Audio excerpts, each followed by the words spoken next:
La situation est désormais sous contrôle à Kinshasa. Le porte-parole de l'armée l'assure. En tous les cas, des coups de feu ont été tirés ce matin à l'aube près de la résidence de Vital Kamerhe, ce proche du président Tshisekedi, le futur président de l'Assemblée nationale.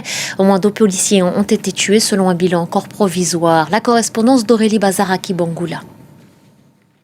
Une tentative de coup d'État a été déjouée, c'est ce qu'a annoncé le porte-parole de l'armée congolaise, le général Sylvain Ekenge sur la RTNC, la chaîne de télévision nationale.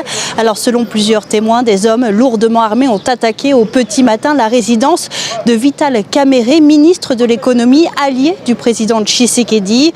Au moins 2 policiers de sa garde républicaine auraient été tués selon plusieurs sources sécuritaires. Alors ces hommes armés se sont ensuite dirigés vers le palais de la Nation, l'une des présidences congolaises qu'ils ont occupées brièvement en brandissant le drapeau vert du Zaïre. L'armée congolaise a ensuite repris le contrôle selon son porte-parole qui a communiqué plusieurs heures après l'attaque. Cette tentative a impliqué des étrangers et des Congolais.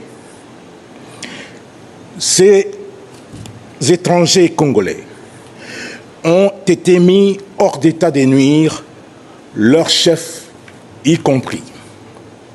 Les forces armées de la République démocratique du Congo demandent à la population de vaquer librement et tranquillement à ses occupations. Les autorités n'ont pas encore précisé l'identité de ces hommes armés, mais dans les vidéos qui circulent sur les réseaux sociaux, on peut y voir des hommes armés dire qu'ils sont de la diaspora. Une source sécuritaire nous affirme qu'il pourrait s'agir de Christian Malanga, un ancien officier de l'armée congolaise qui vit aux États-Unis et qui s'est lancé dans la politique il y a une dizaine d'années.